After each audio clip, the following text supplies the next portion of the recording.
ಹಂತದಲ್ಲಿ ಮಾತನಾಡಿದ್ದಾರೆ. ಅಲ್ಲ, ಅವರು ಭವಿಷ್ಯವನ್ನು ನುಡಿದಿದ್ದಾರೆ. ಅವ್ರು ಹೇಳಿರ್ತಕ್ಕಂಥದ್ದಕ್ಕೆ ನಾನು ಏನು ಪ್ರತಿಕ್ರಿಯೆ ನೀಡೋಕೆ ಹೋಗೋದಿಲ್ಲ. ಅವ್ರ ವೈಯಕ್ತಿಕ ಅಭಿಪ್ರಾಯ ಇದು. ಇಂಥ ಒಂದು ಡಿಸಿಷನ್ ಆಗಬೇಕಾಗಿದ್ರೆ ಹೈಕಮಾಂಡಿಂದ ಡಿಸಿಷನ್ ಆಗುತ್ತೆ. ನಾವು ನಮ್ಮ ಪಾರ್ಟಿ ಎಲ್ಲದಕ್ಕೂ ಹೈಕಮಾಂಡೇ ಸುಪ್ರೀಂ ಆಗಿರ್ತದೆ. ಅವ್ರು ಹೇಳಿರ್ತಂದಕ್ಕೆ ನಾನು ಯಾವುದೂ ಪ್ರತಿಕ್ರಿಯೆ ನೀಡೋಕೆ ಹೋಗೋದಿಲ್ಲ.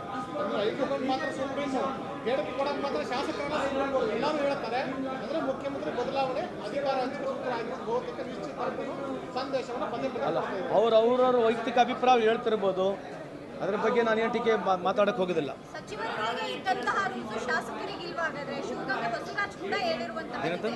ಸಚಿವರುಗಳಿಗೆ ಮಾತಾಡಬೇಡಿ ಅನ್ನುವಂತಹ ಶಾಸಕರುಗಳಿಗೆ ಇಲ್ವಾಗಾದ್ರೆ ಕಾಂಗ್ರೆಸ್ನಲ್ಲಿ ಅಂತ ಆ ಥರ ಏನಿಲ್ಲಮ್ಮ. ವೈಯಕ್ತಿಕ ನಮ್ಮಲ್ಲಿ ಕುಮಾರ್ ಸಾಹೇಬರು ಒಂದು ಜಡ್ಜ್ಮೆಂಟ್ ಬರೆದಿದ್ರು, dissent is the essence of democracy ಅಂತೇಳಿ. Dissent is the essence of democracy ನಮ್ಮ ಪಾರ್ಟಿಯಲ್ಲಿ ಡಿಸೆಂಟಿಗೂ ನಮ್ಮಲ್ಲಿ ಅವಕಾಶ ಇದೆ. ಸೊ ಡಿಸೆಂಟ್ ಅಂದ ತಕ್ಷಣ ಅವರೇನು ಎಲ್ಲದಕ್ಕೂ ವಿರುದ್ಧ ಅಂತಲ್ಲ, ಅವ್ರವ್ರ ಎಕ್ಸ್ಪ್ರೆಷನ್ ಇರ್ತದೆ.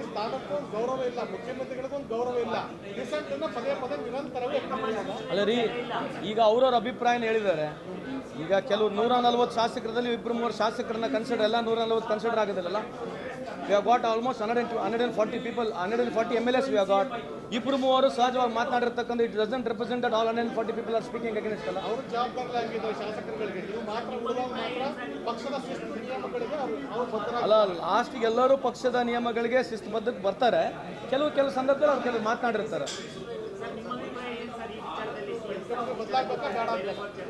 ಅಲ್ಲ, ಅದು ಹೈಕಮಾಂಡಿಗೆ ಬಿಟ್ಟಿರ್ತಕ್ಕಂಥದ್ದು. ನನ್ನ ವೈಯಕ್ತಿಕ ಅಭಿಪ್ರಾಯ ನಾನು ಹೇಳಕ್ ಬರೋದಿಲ್ಲ, ಹೇಳೋದೂ ಇಲ್ಲ. ಅದು ನೀವು ಎಸ್ಸಲ್ಲಿ ಬಿಡಿಸಿ ಹೇಳಿದ್ರೆ ನಾನು ಯಾಕೆ ಹೇಳಿ ಸರ್? ಅದು ಅವ್ರನ್ನೇ ಕೇಳಬೇಕು ಅಲ್ರಿ. ನಾನು ಒಂದು ಪ್ರಶ್ನೆ ನಿಮಗೆ, ಫ್ರೈಡೇ 10 ಲಕ್ಷ ಕೋಟಿ ಬಾಂಬೆ ಸ್ಟಾಕ್ ಎಕ್ಸ್ಚೇಂಜ್ ಹೊರಗೆ ಹೋಗಿದೆ. ಇದ್ರ ಬಗ್ಗೆ ಚರ್ಚೆ ಮಾಡೋದು ಬೇಡ. ಇಲ್ಲಿ ಬಂದು BJP ಅವ್ರು ಹೇಳ್ತಾರೆ, ಮಾತಾಡ್ತಾರೆ, ಭಾಷಣ ಮಾಡ್ತಾರೆ, ಅವ್ರು ಕೇಳಬೇಕಿಲ್ಲ. 10 ಲಕ್ಷ ಕೋಟಿ, 9 ಲಕ್ಷದಿಂದ 10 ಲಕ್ಷ ಕೋಟಿ ಮೊನ್ನೆ ಫ್ರೈಡೇ ಬಾಂಬೆ ಸ್ಟಾಕ್ ಎಕ್ಸ್ಚೇಂಜ್ನಲ್ಲಿ ನಮ್ಮ ದೇಶದ ದುಡ್ಡು ಲಾಸ್ ಆಗಿದೆ. ಇದ್ರ ಬಗ್ಗೆ ಚರ್ಚೆ ಬೇಡ. ಸೆಪ್ಟೆಂಬರ್ಲಿಂದ ಇಲ್ಲಿವರೆಗೆ 2.5 ಲಕ್ಷ ಕೋಟಿ ಫಾರಿನ್ ಪೋರ್ಟ್ಫೋಲಿಯೋ ಇನ್ವೆಸ್ಟ್ಮೆಂಟ್ ಅಂತ ಏನು ಹೇಳ್ತೀವಿ, ಸೆಪ್ಟೆಂಬರ್ನಿಂದ ಇಲ್ಲಿವರೆಗೆ ಫಾರಿನ್ ಪೋರ್ಟ್ಫೋಲಿಯೋ ಇನ್ವೆಸ್ಟ್ಮೆಂಟ್ ಈ ದೇಶ ಬಿಟ್ಟು ಹೊರಗಡೆ ಹೋಗಿದೆ. ಕಳೆದ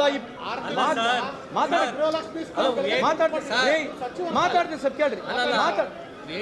ಒಂದು ನಿಮಿಷ ನಾ ಮಾತಾಡ್ಮೇಲೆ ಅಲ್ಲ ರೀ, ಬ್ಯಾಡ ಅಂದ್ರೆ ಮಾತಾಡಲ್ಲ. ಅಲ್ಲ, ಬ್ಯಾಡ ಅಂದ್ರೆ ಮಾತಾಡಲ್ಲ. ಅದ್ರಿ ನಾ ಅದ್ರಿ ನಾನು ಇಲ್ಲೇ ಎಲ್ಲಿ ಹೋಗಲ್ಲ. ನಾನು ಎಲ್ಲಿ ಹೋಗಿ ನಿಮ್ಮ ಪ್ರಶ್ನೆ ಸಂಪೂರ್ಣ ಉತ್ತರ ಕೊಡ್ತೀನಿ. ನಾನೇನು ಹೇಳ್ತಿರೋದು, 2.5 ಲಕ್ಷ ಕೋಟಿ ಫಾರಿನ್ ಏನು ಇನ್ವೆಸ್ಟ್ಮೆಂಟ್ ಅಂತ ಹೇಳ್ತೀವಿ, ಫಾರಿನ್ ಪೋರ್ಟ್ಫೋಲಿಯೋ ಇನ್ವೆಸ್ಟ್ಮೆಂಟ್ ಹೊರಗಡೆ ಹೋಗಿದೆ. ಇದ್ರ ಬಗ್ಗೆ ಚರ್ಚೆನೇ ಬೇಡ. ಕಳೆದ 30 ವರ್ಷದಲ್ಲಿ ಇಂಥ ಹೀನಾಯ ಸ್ಟಾಕ್ ಎಕ್ಸ್ಚೇಂಜು ನಮ್ಮ ನಿಫ್ಟಿ ಕೆಳಗೆ ಬೀಳ್ತಾ ಇದೆ. ಇದ್ರ ಬಗ್ಗೆ ಚರ್ಚೆನೇ ಇಲ್ಲಲ್ಲ. ಯಾಕೆ? ನನಗೆ ಗೃಹಲಕ್ಷ್ಮಿ ಆಯಿತು, ಸನ್ಮಾನ್ ಯೋಜನೆ ಬರ್ತದೆ. ಯಾವುದು? ರೈತರ ಸನ್ಮಾನ್ ಯೋಜನೆ ಬರ್ತದೆ. ಅದು ತಿಂಗಳ ಬರುತ್ತಾ? ಅದು ತಿಂಗಳ ಬರ್ತೇನ್ರಿ ಸನ್ಮಾನ್ ಯೋಜನಾ? ಅಲ್ಲ, ನಿಮಗೆ ಬಂದಿದ್ದು ಮಾಹಿತಿ ಇದೆಯಾ? ನಿಮಗೆ ಕೇಳಿದ ಮಾಹಿತಿ ಇದೆಯಾ? ಅದೇ ಹೇಳ್ತಾರಲ್ಲ, ನೀವು ಚೆಕ್ ಮಾಡ್ರಿ. ಹೇಳ್ತಾ ಇದ್ದೀನಲ್ರಿ, ಅದನ್ನು ಬರಲ್ಲ, ಅದು ಇರ್ರೆಗ್ಯುಲರ್ ಆಗಿ ಬರುತ್ತೆ. ಅದೇ ರೀ, ಮತ್ತೆ ನಮ್ದು 3 ತಿಂಗಳಿಗೆ ಒಂದ್ಸಲಿ ಕೊಡ್ತಾ ಇದೀವಿ. ಏನು ತಪ್ಪೇನಿದೆ ರೀ? ತಿಂಗಳ ಅಲ್ರಿ, ತಿಂಗಳ ಕರೆಕ್ಟಾಗಿ ಬರಲ್ಲ. ನಾವು ಕೊಟ್ಟಿದ್ದೀವಿ, 3 ತಿಂಗಳ ಹೆಚ್ಚು ಕಮ್ಮಿ ಆಗಿರ್ಬೋದು, ಕೊಡ್ತಾನೆ ಇದೀವಿ ತಾನೇ. ಅಲ್ರಿ, ಆಯ್ತು ರೀ 15 ಲಕ್ಷ ಕೊಡ್ತೀವಿ ಅಂತ ಹೇಳಿದ್ರೆ 11 ವರ್ಷ ಆಯ್ತು. ಅದ್ರ ಬಗ್ಗೆ ಅವ್ರ ನೈತಿಕತೆ ಇದೆ ಕೇಳಕ್ಕೆ? ಎದೆ ತಟ್ಕೊಂಡು ಹೇಳಿದ್ರಲ್ಲ 11 ಲಕ್ಷ ಕೊಡ್ತೀವಿ, 15 ಲಕ್ಷ ಕೊಡ್ತೀವಿ ಅಂತ ಹೇಳಿ. ಅದ್ರ ಬಗ್ಗೆ ಏನಿಲ್ವಾ? ಅಟ್ಲೀಸ್ಟ್ ನಾವೇನು ಹೇಳಿದೀವಿ ಅದಕ್ಕೆ ಹತ್ರಕ್ಕನೇ ಇದೀವಿ. 15 ಲಕ್ಷ ಕೊಡ್ತೀವಿ ಅಂತ ಹೇಳಿ 11 ವರ್ಷ ಆಯ್ತಲ್ಲ. ಇದ್ರ ಬಗ್ಗೆ ಚರ್ಚೆ ಮಾಡ್ತಾರೆ ಅವರು. What morality they have got as this? Gruha Lakshmi ಕೊಡ್ರಿ, ಗೃಹಲಕ್ಷ್ಮಿ ವಿರುದ್ಧ ಹೇಳಿದವ್ರು ಇವರೇ. ಗೃಹಲಕ್ಷ್ಮಿ ಕೊಡ್ಬೇಡ್ರಿ ಅಂತ ಹೇಳಿದವ್ರು ಇವರೇ. ಗ್ಯಾರಂಟಿ ಸ್ಕೀಮ್ ಇಂಪ್ಲಿಮೆಂಟ್ ಮಾಡಬೇಡ್ರಿ ಅಂತ ಹೇಳಿದವ್ರು ಇವರೇ. ಮತ್ತೆ ಗೃಹಲಕ್ಷ್ಮಿ ದುಡ್ಡು ಕೊಡ್ರಿ ಅಂತ ಹೇಳಿದ್ರು ಇವರೇನಾ? In what morality BJP has got to discuss on this? ಹೇಳಿ sir, you wanted us to. ಸರ್ಕಾರ ನಿಲುವು ಕೊಡ್ತೀವಿ, 100% ಕೊಡ್ತೀವಿ. ಕೊಡ್ತೀವಿ ರೀ. ಆಯ್ತು ರೀ, ಅಲ್ರಿ ರೀ ಕಮಿಟ್ ಮಾಡಿದೀವಿ. ಇಲ್ಲ ಅಂತ ಏನು ಹೇಳ್ತೀವಿ? ಒಂದು ತಿಂಗಳ ಲೇಟ್ ಅಲ್ರಿ. ಅವ್ರು ಕಮಿಟ್ ಆಗಿರಿ. ನೀವು ಅವ್ರ ಮ್ಯಾನಿಫೆಸ್ಟೋ ಓದಿದ್ದೀರಾ? ಹೇಳ್ರಿ, BJP ಮ್ಯಾನಿಫೆಸ್ಟೋ ತೆಗೀರಿ, ಓದೋಣ. ಓದ್ರಲ್ಲ, ಸೆಂಟ್ರಲ್ ಗೌರ್ಮೆಂಟ್ ಮ್ಯಾನಿಫೆಸ್ಟೋ ಓದೋಣ. ಇಲ್ಲಮ್ಮ, ಅಲ್ಲಮ್ಮ, ಸೇರಿಗೆ ನೋಡಿ, ನೀವು ತಪ್ಪಿದೆ. ಇದು ಪ್ರಶ್ನೆ ಕೇಳಿ ತಪ್ಪಿದೆ. ಸೇರಿಗೆ ಸವಾಸೇರ್ ಅಂತಂದ್ರೆ ಅವ್ರು ಇಲ್ಲಮ್ಮ, ಡಿಲೇ ಇದೆ. ನಮ್ಮಲ್ಲಿ ಡಿಲೇ ಇದೆ. We have implemented what ever we have told as guarantees. Apart from Gruhalakshmi giving late, all the things have been implemented. Out of 5 guarantees, only 1 guarantee ನಾವು ಸ್ವಲ್ಪ ಡಿಲೇ ದುಡ್ಡು ಕೊಡ್ತಾ ಇದೀವಿ, ಇನ್ನು 4 ಗ್ಯಾರಂಟಿ ಕರೆಕ್ಟ್ ಆಗಿ ಹೋಗ್ತದೆ, ಅದ್ರ ಬಗ್ಗೆ ಮಾತಾಡೋದು ಬೇಡ. ಬಿಜೆಪಿ ಅವರು ಹೇಳ್ತಾರೆ, ಬಿಜೆಪಿ ಅವರು ಹೇಳ್ತಾ ಇದ್ದಾರೆ, ಒಳ್ಳೆ ಕಥೆ ಬಂತಲ್ಲ. ಬಿಜೆಪಿ ಅವರು ಹೇಳ್ತಾ ಇದ್ದಾರೆ 15 ಲಕ್ಷದ ವಿಚಾರವನ್ನ 2-3 ಎಲೆಕ್ಷನ್ ಅಲ್ಲಿ ಕಾಂಗ್ರೆಸ್ನವರು ಪ್ರಸ್ತಾಪ ಮಾಡ್ತಾನೆ ಬಂದು ಒಂದು ವಿಡಿಯೋ ತೋರಿಸಿ, ಜೊತೆಗೆ ಜನ ಅದನ್ನ ಅಕ್ಸೆಪ್ಟ್ ಮಾಡ್ತಾ ಇಲ್ಲ. ಅಲ್ರಿ ಜನ ಅದೇ ರೀ, ಇದ್ರ ಬಗ್ಗೆ ಚರ್ಚೆ ಮಾಡೋಣ. ಈಗ ನಾವು ಕುತ್ಕೊಳ್ಳೋಣ. ಬಿಜೆಪಿಗೆ ಓಟ್ ಎಷ್ಟು ಬಂದಿರೋದು ಪರ್ಸೆಂಟೇಜು? ಪ್ರಜಾಪ್ರಭುತ್ವದ ಅಲ್ಟಿಮೇಟ್ ಪರ್ಸೆಂಟೇಜ್ ಅಥವಾ ಸೀಟ್? ಅದೇ ರೀ ಹೇಳ್ತಿರೋದು, ಪರ್ಸೆಂಟೇಜ್ ಸೀಟ್ ಹೌದು ತಾನೆ. ಅದಕ್ಕೆ ಹೇಳ್ತಿರೋದು, ನೀವು ಜನರಿಗೆ ತಪ್ಪನ್ನ ಹೇಳಿ ಓಟ್ ತೊಗೊಳ್ತಾ ಇದ್ದೀರಾ. ಯಾವ್ದ ಬಗ್ಗೆ ಚರ್ಚೆ ಆಯ್ತು? ಉಲ್ಟಾ ಹೋಗೋಣ. ನೀವೇನು ಚರ್ಚೆ ಮಾಡಿದಿರಿ ಪಾರ್ಲಿಮೆಂಟ್ ಎಲೆಕ್ಷನ್, ಅದ್ರ ಬಗ್ಗೆ ಮಾತಾಡೋಣ.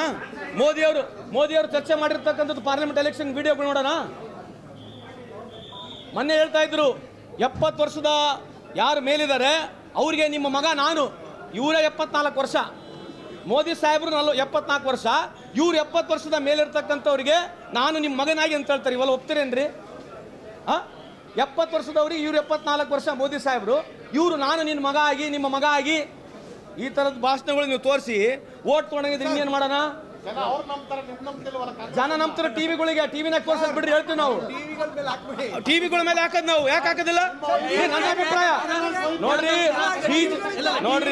ನಾವೆಲ್ಲ ಟಿವಿ ಮೇಲೆ ಹಾಕ್ತಲ್ಲ. ಅದಕ್ಕೆ ಹೇಳೋಣ, ಒಳ್ಳೇದ್ ಪ್ರಶ್ನೆ.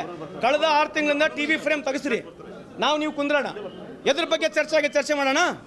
ತೆಗಿರಿ, ಈಗ ನಿಮ್ದೇ ಟಿವಿ ಬರ್ರಿ, ಎಲ್ಲ ಟಿವಿ ತೆಗಿನ, ನ್ಯಾಷನಲ್ ಟಿವಿಗಳು ವಿಷಯ